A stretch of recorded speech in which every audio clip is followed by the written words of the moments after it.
Halo sahabat cerita pangan, apa kabar? Semoga dalam keadaan sehat, bahagia, dan sukses selalu. Saya Syatria Utama, jurnalis senior di bidang pangan dan agribisnis. Kali ini cerita pangan akan berbagi kabar tentang keputusan transformasi kelembagaan Bulog yang selama ini di bawah Kementerian Badan Usaha Milik Negara atau BUMN menjadi badan otonom yang langsung di bawah Presiden Prabowo Subianto untuk mencapai swasembada pangan.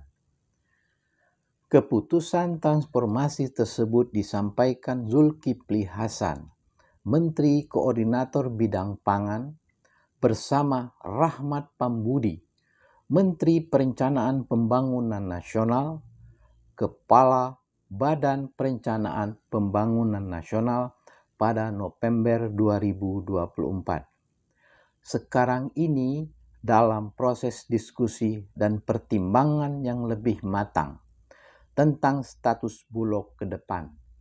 Apakah sebagai lembaga pemerintah lain atau badan hukum?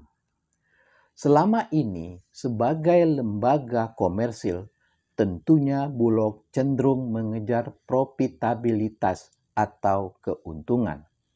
Dengan dilakukannya transformasi kelembagaan, maka akan membuat Bulog menjadi lembaga non-komersil sehingga mempunyai fleksibilitas dalam menjalankan fungsi utamanya dalam menjaga stabilitas harga dan ketahanan pangan.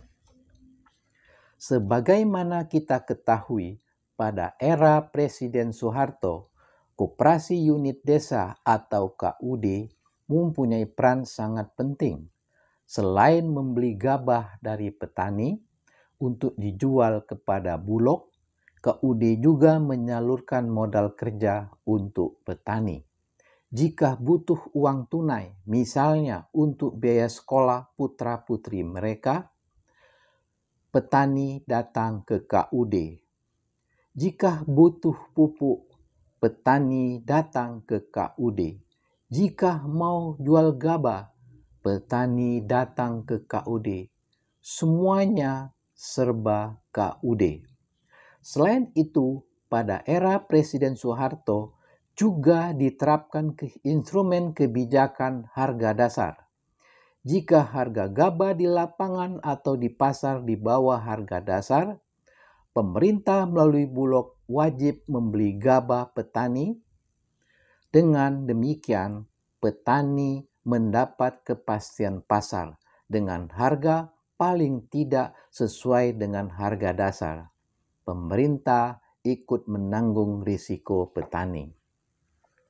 Tetapi setelah Indonesia menjadi pasien International Monetary Fund atau IMF gegara krisis ekonomi pada tahun 1998, semua instrumen tersebut pudar. Kebijakan harga dasar berubah menjadi harga pembelian pemerintah atau HPP. Bulog juga berubah status dari lembaga non-komersil atau lembaga pemerintah non-departemen yang bertanggung jawab langsung kepada Presiden menjadi lembaga komersil atau perusahaan umum Bulog di bawah Kementerian BUMN.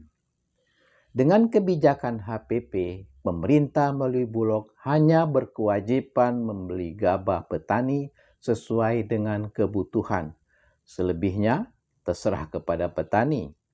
Jika harga gabah jatuh, petani dibiarkan sendiri untuk menanggung risikonya. Petani yang pada umumnya berskala usaha mikro benar-benar harus berjuang dalam mengarungi pasar bebas. Padahal menurut Prabowo Subianto, pada era Presiden Soeharto, Bulog sudah menjalankan operasi pengendalian harga dengan baik. Jika harga petani kurang baik, jika harga gabah petani kurang baik, dikendalikan sehingga kesejahteraan petani terjaga. Di sisi lain, harga beras di masyarakat juga dijaga dengan baik, sehingga masyarakat bisa menikmati beras dengan harga murah.